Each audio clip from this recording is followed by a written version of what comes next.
Dearest reader, I've never been a tattoo man. At least, not yet. My skin has already carried enough history without asking an artist to add more. Scars have done some of the writing. Surgery has done some of the engraving. Chemo left its own strange script through my nerves. A chest port made me part medical device, part patient, part plumbing diagram with feelings. So, no, I've not been rushing toward the tattoo chair. But lately, I have been daydreaming about my first tattoo.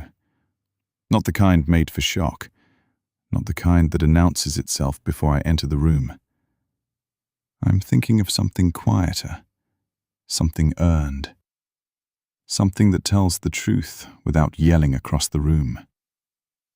This daydream started after I began thinking about the clinical trial I'm trying to get into through the Clinical Trials Office, Experimental Therapeutics.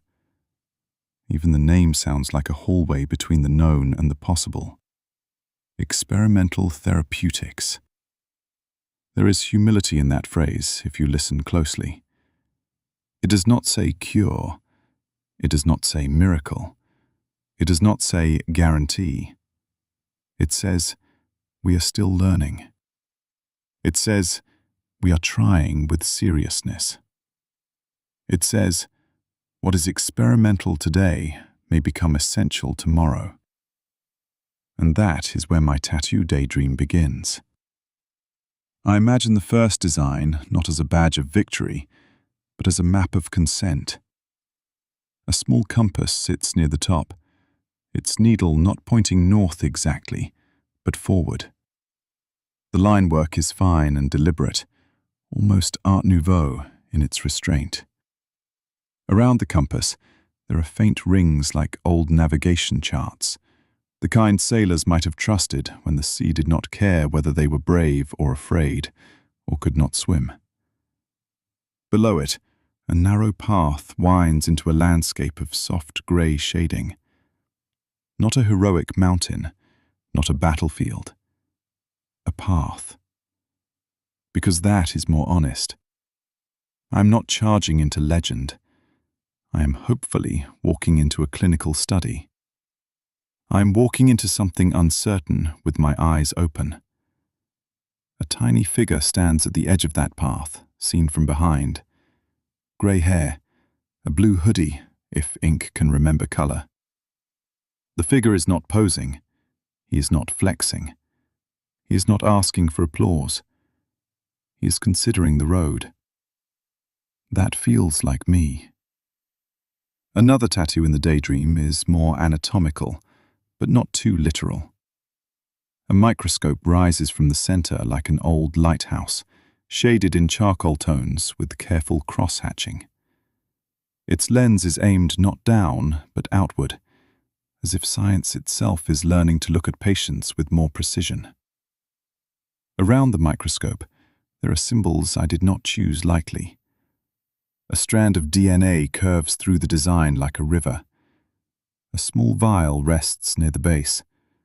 A thin ECG line moves across the background, not dramatically, just alive. A tiny port appears like a hidden access door.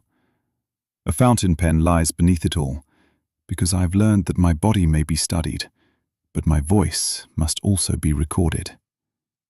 That pen, my pen, matters. The trial may collect data, but I collect meaning for my PSCC brothers. The shading in this tattoo is not black and brutal. It is smoke grey, blue-grey, and soft in the edges, as if the whole thing has been drawn from the fog between my scans. The line work is precise where it needs to be precise, and broken where life has broken the pattern. I like that. A perfect line would not tell my story. My story has interruptions. My story has margins. My story has scars, nodes, scans, picks and ports, blood draws, reports, and the awful little silence before a doctor tells you what the image has found. Then, in the center of the tattoo story, I imagine a banner. Not one of those loud banners that claims I conquered something. No. This banner is modest, worn at the edges. And on it are the words, "Experimental today, essential tomorrow." Those words stay with me.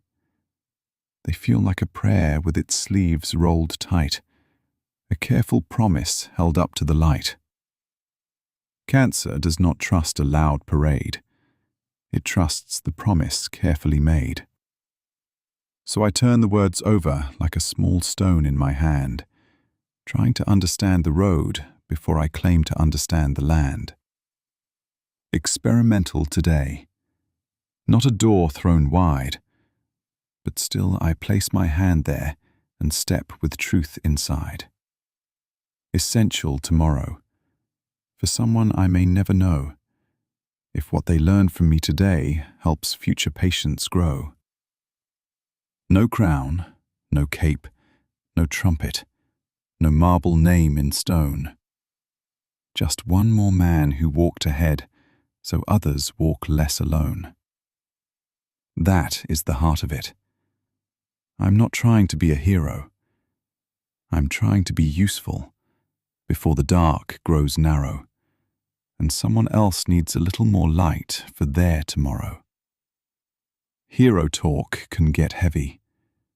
It can make a patient feel like he has to perform courage for everyone else's comfort. It can turn illness into theatre. I do not want theatre. I want accuracy. I want compassion. I want better options for the next man who hears the letters PSCC and feels the floor drop away beneath him. If I get into this trial, I will not be walking in as a symbol. I will be walking in as a patient. A patient with questions. A patient with fear. A patient with a medical history that has already been too damn busy. A patient who understands that experimental treatment is not fantasy. It is structured hope. It is science asking permission to try the next careful thing that matters to me. And if my participation helps create even one clearer path for the men who come after me, then this daydream has already become larger than ink.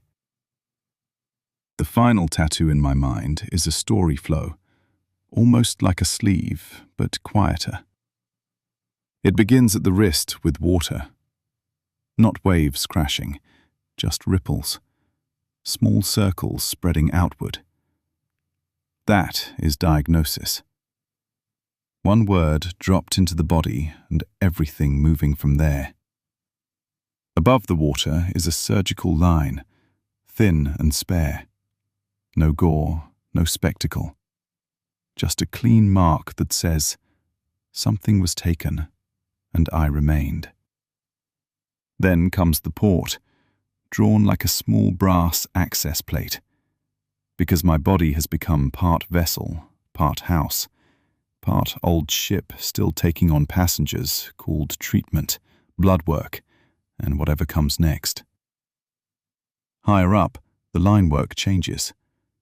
The path begins. The compass appears. The microscope rises. The DNA strand curves around the arm like a question becoming more specific. Near the shoulder, there is a small group of silhouettes. Not a crowd cheering, just the outline of future patients. Men I may never meet. Men who may never know my name.